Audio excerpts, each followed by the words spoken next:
The cafeteria went silent the moment the milkshake hit her shoulder.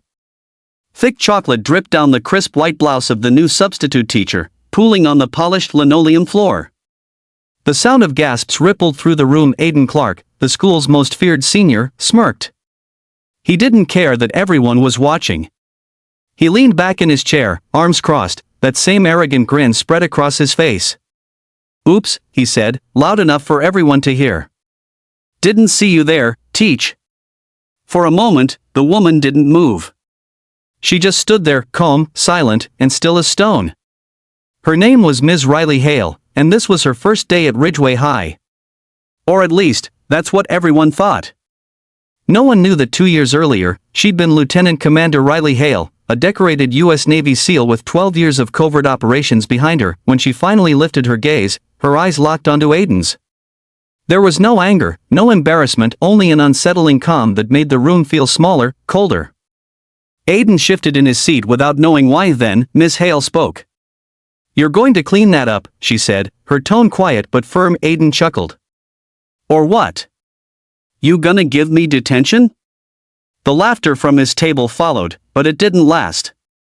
Because Ms. Hale didn't flinch.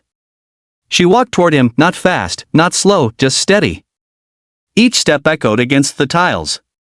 When she reached the table, she leaned down until her eyes were level with his. "You think you're strong because people are afraid of you," she said softly. "But fear isn't power. It's weakness in disguise." Aiden's smirk faltered. Something about the way she said it, controlled, measured, hit differently. He opened his mouth to speak, but she was already standing upright again. "I'll see you after lunch," she said. "Gymnasium." The students whispered. "She's challenging him," someone muttered. "She's dead." After lunch, the gym buzzed with anticipation. Word had spread fast. Nearly the entire senior class was there, pretending to watch practice but clearly waiting to see the new teacher humiliated. Ms. Hale stood in the middle of the floor in black gym pants and a Ridgeway hoodie. Her expression was unreadable. When Aiden swaggered in, tossing a basketball between his hands, she simply nodded. "Pick it up," she said, motioning to the wrestling mats. Aiden grinned. "You really want to do this?" "No," she said. "But you need to learn something before you walk out into the world thinking cruelty makes you strong." He laughed. "Fine. Don't cry when I—" He didn't finish the sentence. Because before he could blink, she'd moved. One smooth step, a twist, and Aiden was on the ground, flat on his back, his wrist pinned behind him. The gym erupted in stunned silence. She released him instantly, standing over him but not gloating. "Lesson 1, she said. You control the fight by controlling yourself." Aiden scrambled up, red-faced. "You got lucky." She raised an eyebrow. "Try again." He lunged, harder this time. But every move he made, she countered effortlessly, turning his aggression into weakness. Within seconds, he was face down again. Ms. Hale stepped back, hands at her sides, calm as ever. Lesson 2, pain doesn't make you powerful. Discipline does. The gym stayed silent. The same people who once cheered for Aiden now looked at him differently. Not with fear, just pity. After class, Aiden lingered near the gym doors. "Who are you?" he finally asked. Ms. Hale paused before answering. "Someone who used to think strength meant never showing pain," she said. "I was wrong. I learned that the hardest battles are fought inside." Later that week, whispers spread through the teacher's lounge. Someone had recognized her from a viral military photo. Riley Hale, one of the first female Navy SEAL officers to serve in active combat. Students started Googling her name. When Aiden found out who she really was, he couldn't sleep that night. The next morning, he walked into class early. She was erasing the whiteboard. "Miss Hale," he said quietly, "I wanted to say sorry. For, you know." She turned and smiled, not the kind of smile that forgives instantly, but one that acknowledges growth.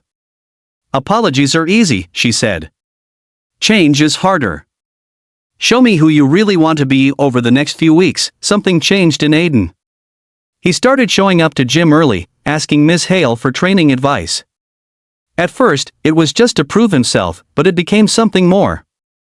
She taught him discipline, focus, and respect. You have strength, she told him one afternoon, but without control, it's just chaos. Use it for something that matters. Aiden began volunteering as a coach for the freshman fitness class. He stopped hanging out with his bully crew. When one of them mocked a younger student, Aiden stepped in, not with fists, but with words. You think that makes you tough? He asked. Try being kind. That's harder. By the end of the semester, Ms. Hale's contract was over. She gathered her class one last time.